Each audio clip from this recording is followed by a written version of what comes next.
Howdy, hey, hey.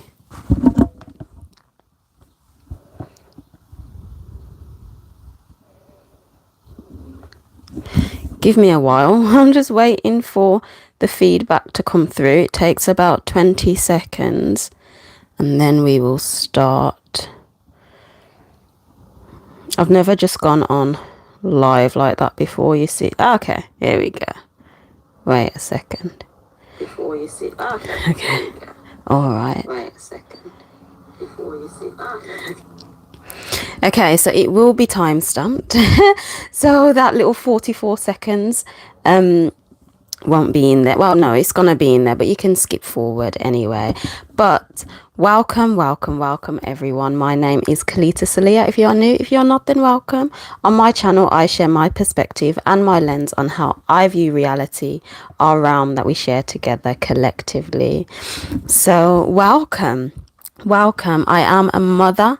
I love stargazing and looking at the stars, and I also dabble in crypto. So if you'd like to stay around, then do that. So in this video anyway, I'm having to go live, people. I'm having to just go live and talk and do my videos because I'm not able to. I don't have like the data really. My laptop's just not going to handle doing pre-recorded videos. It's just a bit easier on me and my schedule to just go live and do it. So I'm not that advanced. I don't know how to share a screen because this is just on my phone, but I'll be showing my phone for a few things, okay? Because I don't know how to do it. But in this video anyway, I wanted to go over which astrology to use. Which astrology? There are so many different versions of astrology, and it kind of reminds me of like religion. Like there's different categories. There really is. So which one to use? There's tropical, there's sidereal, there's eastern, there's western, there's true sidereal as well apparently. There's just a lot of different ones. So which one, essentially, which one, and why are there so many? So me over here, I view the sky. So it is in the title, sidereal, tropical, or the sky. For me, it is the sky. Because from my perspective,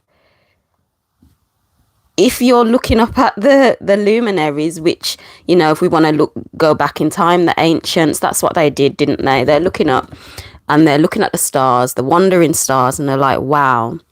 So isn't that the perspective you should be seeing it from?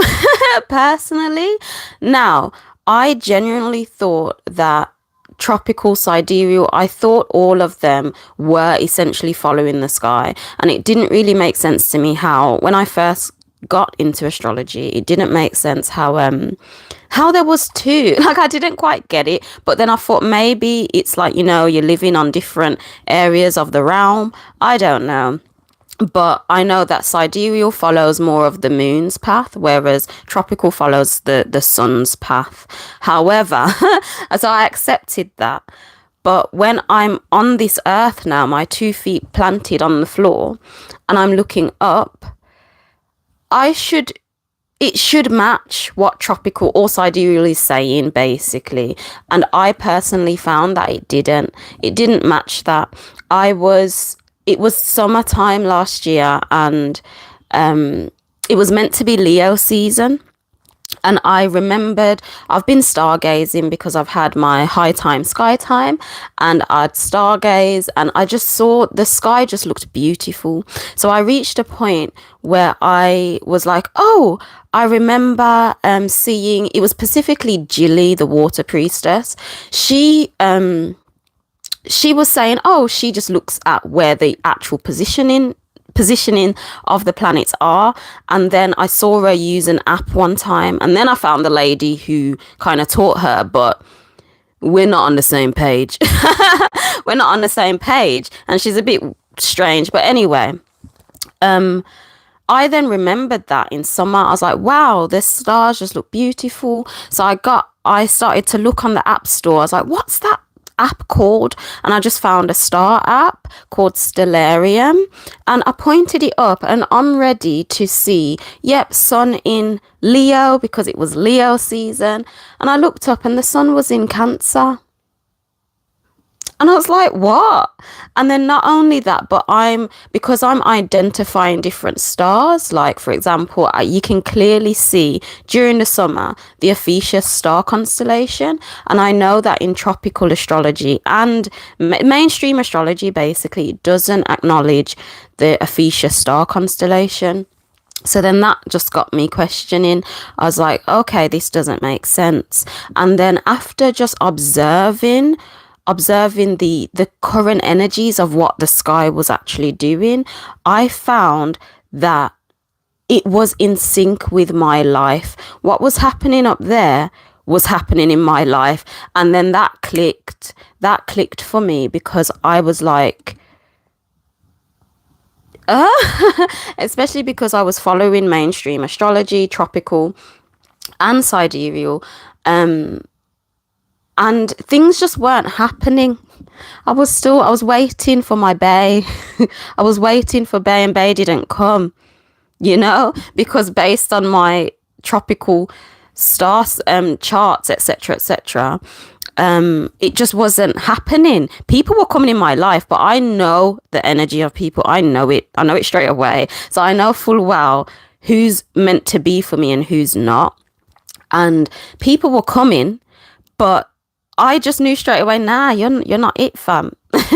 You're not it. So yeah, also now I'm still waiting. Anyway, I'm just putting it out there. But that's what I found. So I was just like, nah, this is making more sense. Again, for me personally, my rising sign in tropical astrology, mainstream astrology, is an Aries rising, Taurus sun. But according to the sky, I am a Pisces rising and Aries sun. That just makes so much more sense to me. I just don't have much. My Venus is in Taurus, so I do have some qualities there. But as much as I'm not a Taurus sun.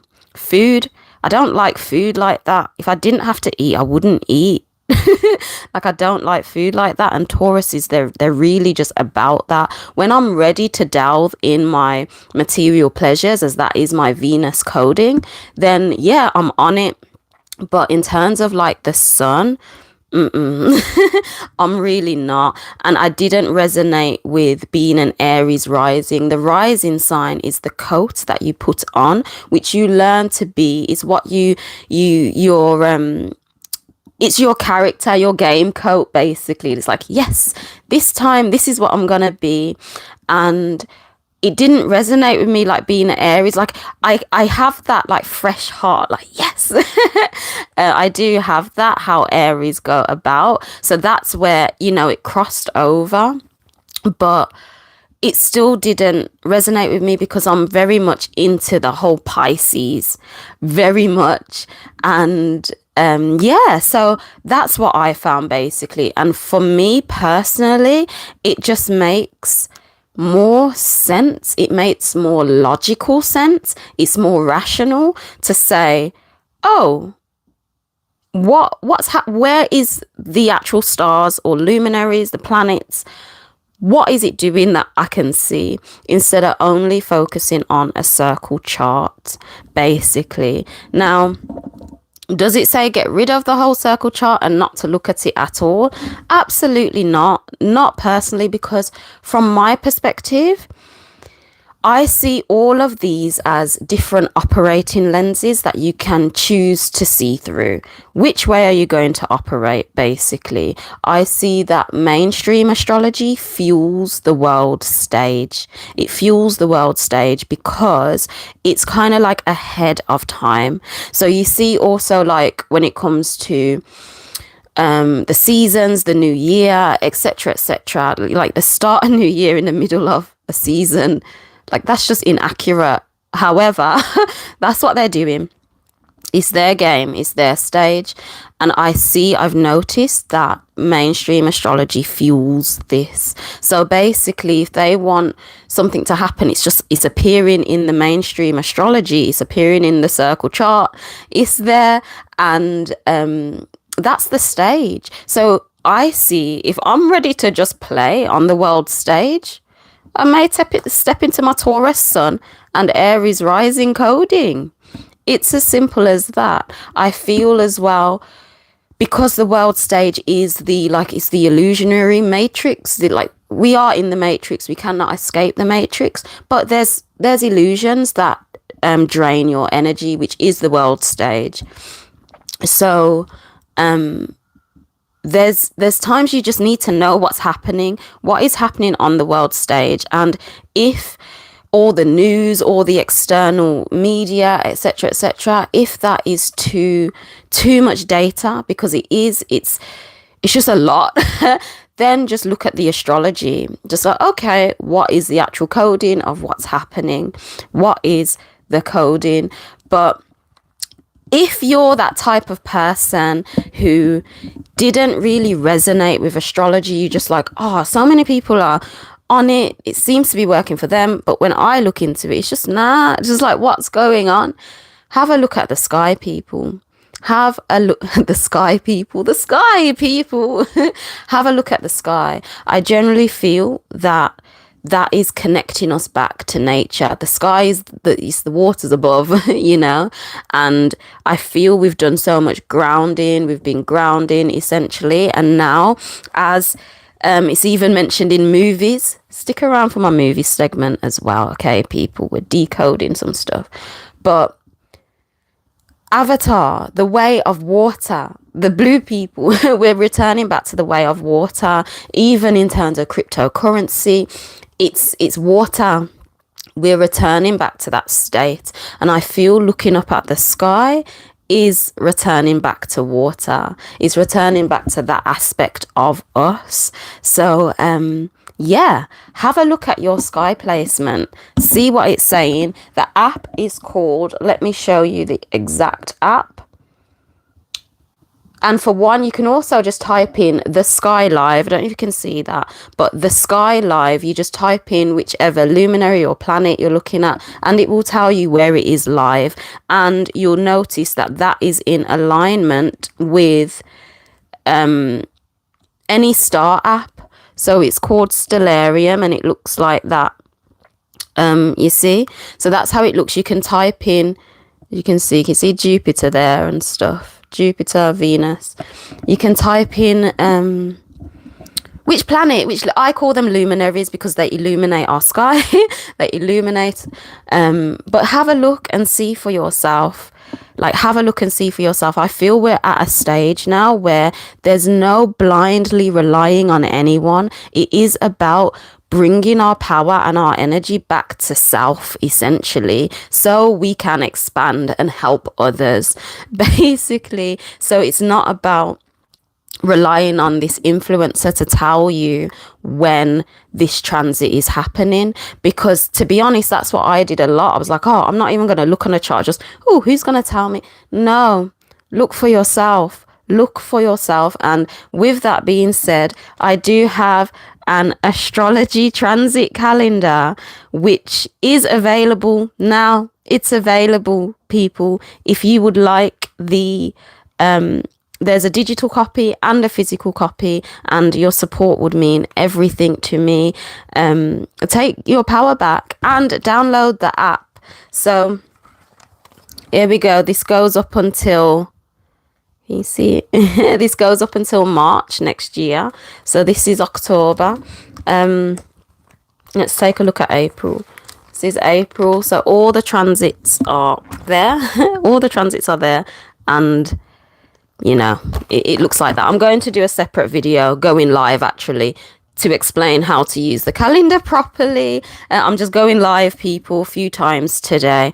So do also stick around, because there will be mini decodes basically on all the star constellations, all the light luminaries, and numbers too, because we're getting into numerology. Our realm is numerical based, so I want to decode all of them. So stick around for that, and stick around because I'm going to go live again now to talk about how this recent Saturn and Pluto transit will impact the crypto market mainly, and just life in general. We're going to do some research on it. So yes, stick around for that, people. Yeah, and I think that's it. I'm going to go live literally again after this. So yeah, I think though this video, I may just schedule it to come out on Friday. I may schedule it to come out on Friday, and I'm going to go live again now. So with that being said, Angel out. Bye.